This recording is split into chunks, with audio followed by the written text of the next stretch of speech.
یہ شمالی علاقے گلگت بلتستان کی ایک پاکستانی نااہلی کی داستان ہے۔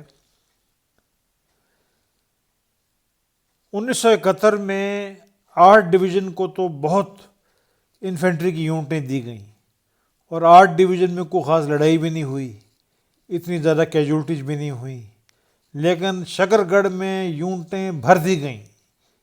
یعنی گل حسن صاحب نے ایک تہیہ کیا تھا کہ بس 8 ڈویژن کو میں نے یونٹیں دینی ہیں اور کوئی حساب ہی نہیں ہے۔ اس پر ہم بات کریں گے، لیکن شمالی علاقے کو گل حسن خان صاحب نے بالکل سمجھا کہ یہ بالکل کسی کام کے لوگ نہیں ہیں، کوئی یہاں مقصد نہیں ہے، اور یہاں ہندوستان کی فوج نے بہت بڑی کامیابیاں حاصل کی۔ ہندوستان کی فوج نے ایک نیا اسکاؤٹس یا پیراملٹری کا ایک کور کھڑا کیا جس کا نام نیوبرا گارڈز تھا۔ ان کی صرف 15 دن زندگی تھی۔ انہوں نے جو 15 دن پہلے جنگ سے کھڑے ہوئے تھے، انہوں نے 20 میل پیش قدمی کی۔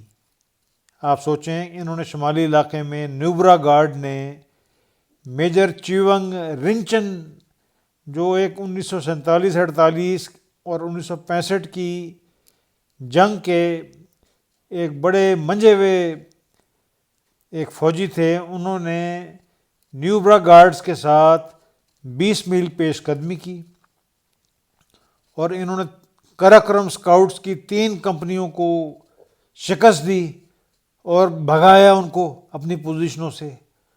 اور اس سارے حملے میں نیوبرا اسکاؤٹس کی 0 فیٹل کیجولٹی ہوئی، یعنی ان کا ایک بھی آدمی نہیں مرا اس پوری 20 میل کی کارروائی میں، جس میں انہوں نے 3 کراکرم اسکاؤٹس کی کمپنیاں بھگائیں۔ گل حسن صاحب نے کوئی انفینٹری کی یونٹ رکھی نہیں تھی یہاں پر، یعنی سوچا ہی نہیں تھا اس کے بارے میں۔ اگر ایک آدمی کو انفینٹری کی یونٹ ہوتی، بھائی 8 ڈویژن میں آپ نے وہاں یونٹیں بھر دیں، 10 ڈویژن میں آپ نے وہاں یونٹیں بھر دیں، جو لنگر چیمپئن تھے، روٹیاں توڑتے رہے، کوئی کام نہیں کیا جنہوں نے۔ 8 ڈویژن کی بہت کم کیجولٹیز ہوئیں، ماں سوائے ایک اپنی حماقت کی وجہ سے 35 FF، جس کو سراسر غلط استعمال کیا گیا۔ ہاں، 35 FF کو نقصان ہوا۔ پاکستان آرمی کے جو سرکاری تاریخ دان تھے، فضل مقیم خان بھی کہنے پر مجبور ہوئے کہ 8 ڈویژن میں بہت ہی اہم کانہ قسم کے کاؤنٹر اٹیک ہوئے۔ بہرحال وہ ایک الگ بات ہے۔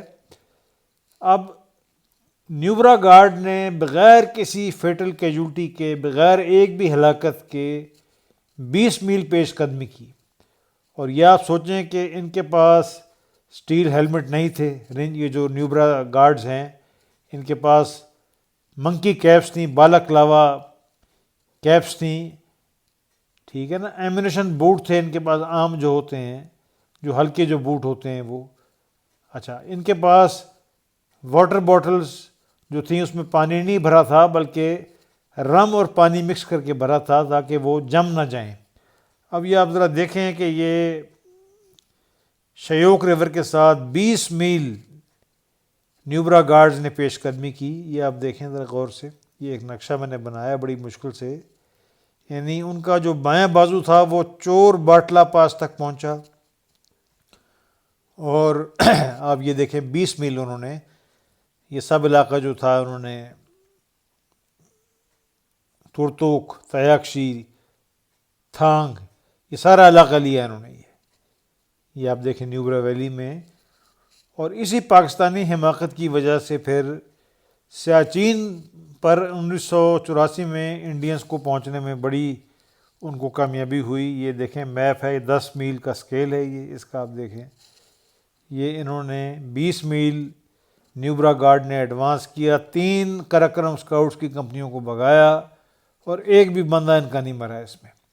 آپ یہ دیکھیں، اب یہ کہتے ہیں کہ یہ سٹاف کالج بھی کیا اس نے، گل حسن نے، اور پتہ نہیں کیا کیا کیا، اور کتاب بھی لکھ ڈالی۔